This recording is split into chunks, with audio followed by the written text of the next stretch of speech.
más grande. Bueno, sí. Una de las historias que me parece más impactante como fue el nacimiento de las FARC-EP en Marquetalia, como surgida, pues no sé si lo estoy contando bien, pero a raíz de la violencia bipartidista, como que es un grupo que decide no dejar las armas y de ahí nace como se hace el nacimiento de las FARC-EP. Había un programa antes del desarme de los combatientes que era como una consulta psicológica.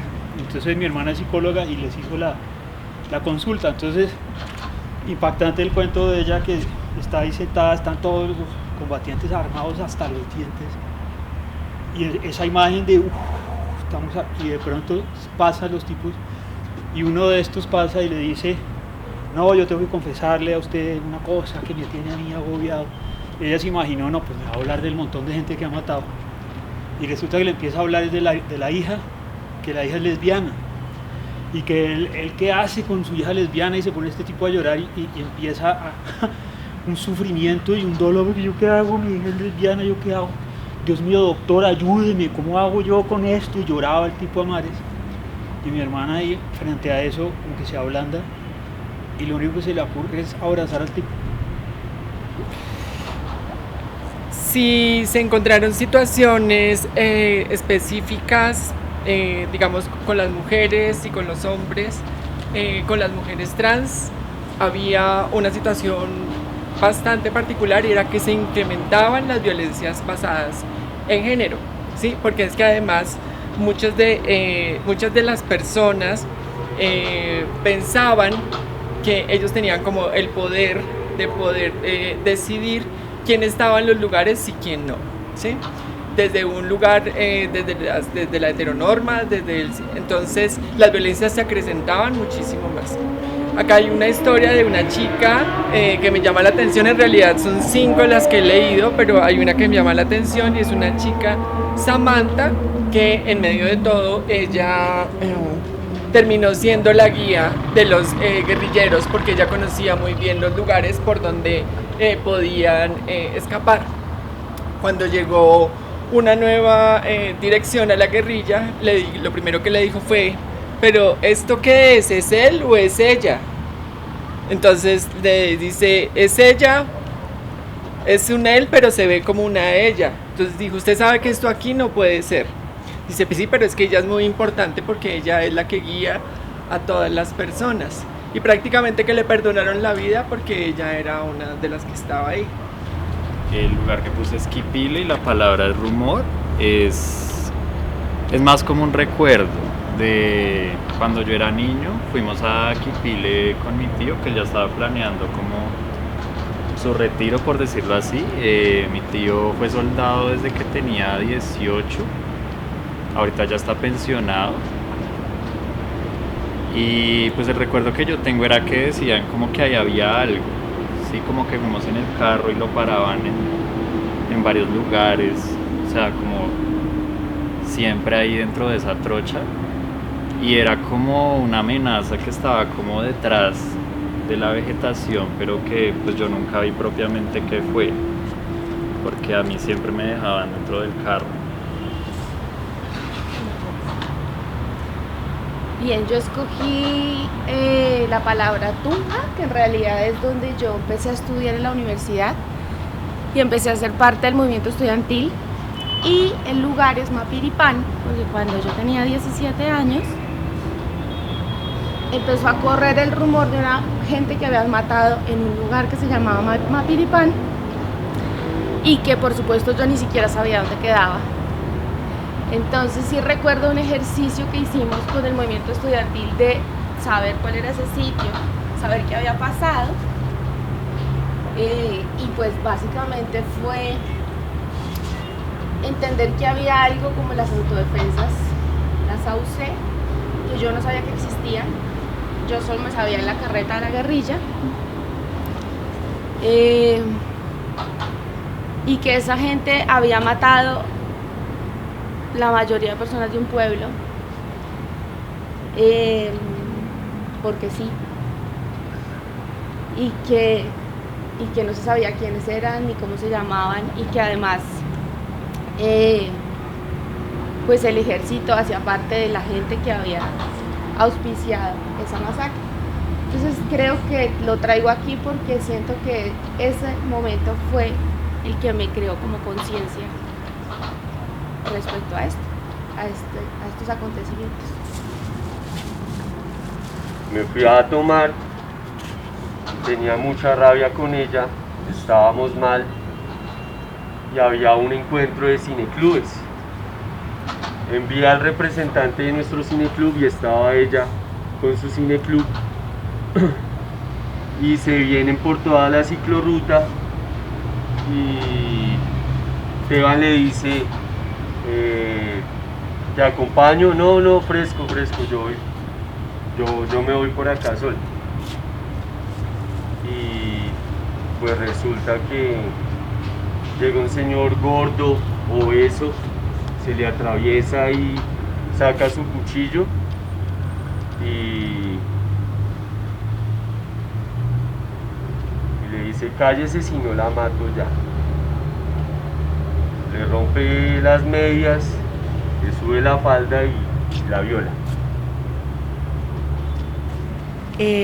Bueno, yo escogí Suacha y escogí la palabra ñero y les ofrecían aparentemente una mejor opción, y desde su lugar del conocimiento, porque decir de la ignorancia si es otro lugar del conocimiento también, aceptaban irse con ellos cuando les ofrecían un mejor trabajo, una mejor estabilidad, algo que ofrecerle a su cuchita, como muchos decían también, como muchos expresan también.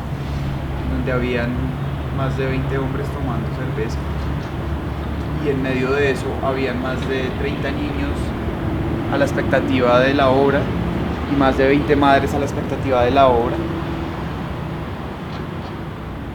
Se terminó la obra, decidimos quedarnos a compartir con la comunidad. Llegada a las 10 más o menos, u 11 de la noche, estábamos en el medio entre una montaña y otra y empezó un fuego cruzado entre paramilitares y guerrilla. Nosotros nos metimos en un baño, los compañeros, y esperamos un poco que calmara mientras los comandantes decían que todo bien, que era un saludo de bienvenida. Hemos estado escuchando distintas historias. Vamos a entrar al salón, nos vamos a sentar en círculo en el piso, vamos a hacer un círculo y les pido solamente que no hablen hasta que yo les vuelva a dar la palabra.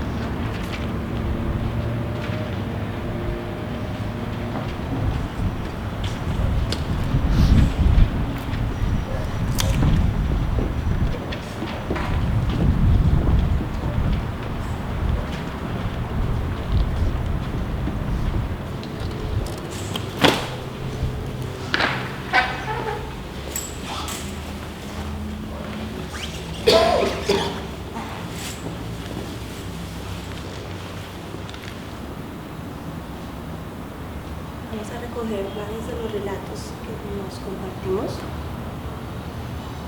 y vamos a derivar de esa escucha unas reflexiones que vamos a expresar como en frases, un poco de lo que nos suscitan esas historias.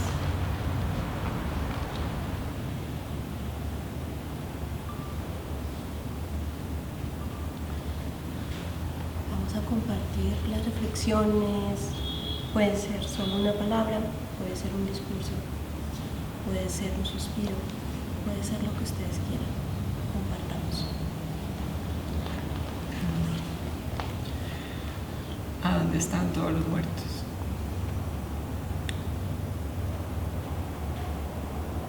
¿En dónde está toda esa energía de vida que tuvo que haber fluido por algún lado?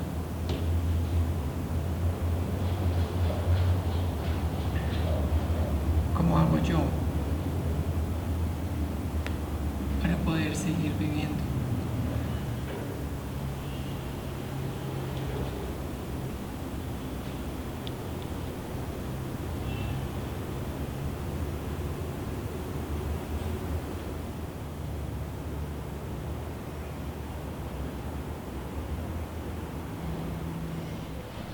Yo siempre he tenido problema con el hecho de haber heredado el primer apellido de mi papá, porque me parece más lindo el de mi mamá. El apellido de mi mamá es Lizarralde y la gente siempre dice, ¿qué? ¿Risa qué? Y siempre hay una conversación después de eso, Lizarralde, no, otra vez, Lizarralde, Lizarralde. En cambio, cuando digo Ruiz es, Lorena Ruiz, Lorena Ruiz. En cambio, cuando digo Lizarralde, siempre hay una conversación detrás de eso y es por la raíz, es por la raíz. Incluso el hecho de decidir no ser mamá es muy violentado y es muy juzgado. Y además hay personas que se creen con el conocimiento de decirle a uno cómo debe ser mamá cuando nunca ha parido un hijo. Y por lo general es el patriarcado el que hace eso. Siempre me he identificado por las mujeres y además por la transgresión que me representa el lenguaje femenino. Es la transgresión. No quisiera usar estas palabras porque no, pero ese patriarcado le teme a las mujeres, siempre les ha temido, porque son más fuertes, más poderosas, ¿no? Y tal vez les asusta que se ven así, y pareciera que no son fuertes, pero son más fuertes. Y esa es toda esa violencia. ¿Por qué me raya con la violencia? ¿Por qué me afecta tanto la violencia en general? Por eso, porque es como que me atraviesa. Y desde lo femenino, entonces lo único que queda es este proyecto y ahora emprender este nuevo personaje que es Vera Río otra vez, porque es Vera, porque es verdad. Antes de meterme en esto la llamé así, verdad. ¿Cuál verdad? La mía, la que me miro en el espejo y encuentro, y es la que digo, a la mierda. Y ese es mi relato. Y creo que es el relato de todo el país también, es el relato de esto. Váyanse a la mierda, digan la verdad, no sean hipócritas, no sean ideológicos, digan la verdad, sean humanos, ábranse y comuniquen sus heridas, pero como personas, como seres del universo, no como malditos ideólogos.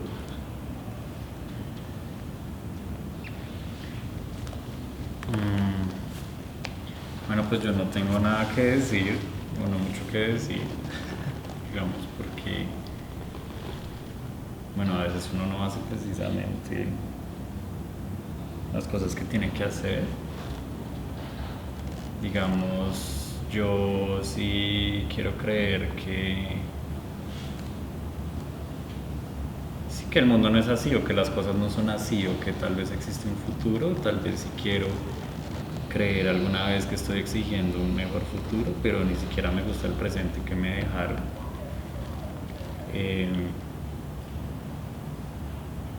Y tampoco sé cómo hacer entender eso, porque pues a veces suena como una queja toda huevona, porque de hecho a mí me ha ido bien, pues para lo que uno ve a uno le va bien, ¿no? Para lo que no escucha.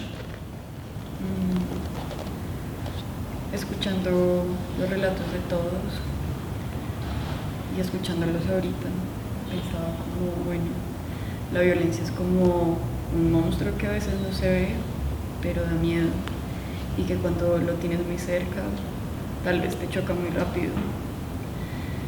Y es algo muy difícil como también como de entender y abarcar, que es complejo y es mutable y siempre cambia de forma, pero es aterrador.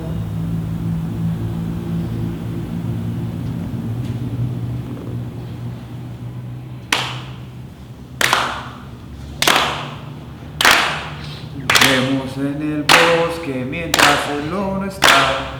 Juguemos en el bosque mientras el lobo no está. ¿Lobo está?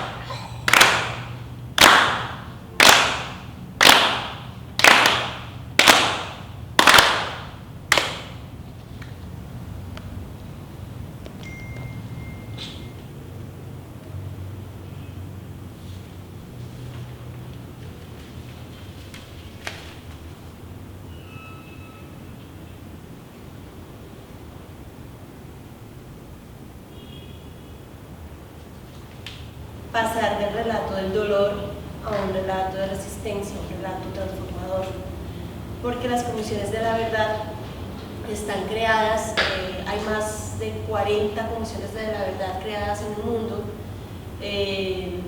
con el fin de permitir que después de un conflicto armado, una guerra, las sociedades hagan la transición del conflicto a un momento de paz o construcción de paz o de conflicto no armado, frente a las responsabilidades, frente a las causas y los impactos de las guerras, en la perspectiva de no repetición. Las comisiones de la verdad tienen como el espíritu que les asiste es que no se vuelvan a repetir esos graves crímenes y salvaguardar ese relato un poco como una explicación que puede ir luego a la escuela, que puede ir a las artes, que puede ir a los archivos de Estado, para que las generaciones futuras, incluso aquellas que aún no han nacido, puedan llegar a comprender lo que pasó y que las personas que tuvieron que ver con estos delitos se comprometan a no repetirlas.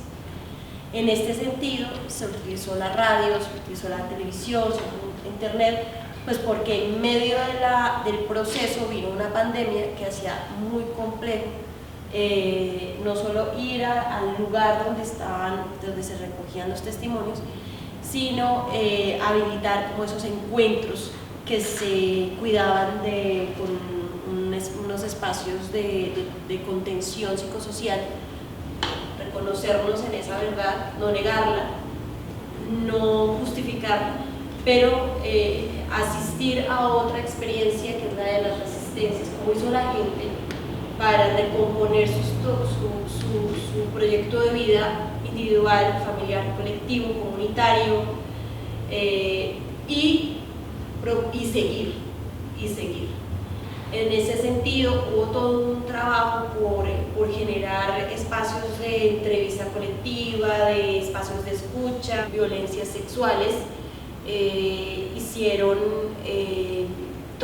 fueron acompañadas y formadas para que tomaran los relatos de otras víctimas de violencias sexuales en la medida en que son delitos que tienen mucho que ver con la intimidad, pero que a su vez revela un tema estructural de violencia.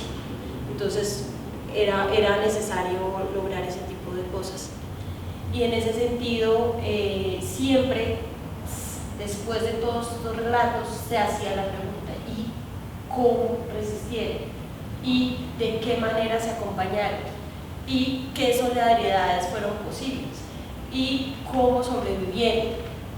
También porque hay una idea que las personas que inclusive las que han vivido momentos de extrema crueldad, tienen una capacidad, en algunos contextos les llaman resiliencia, en otros contextos más políticos o culturales se habla de resistencia, de generar una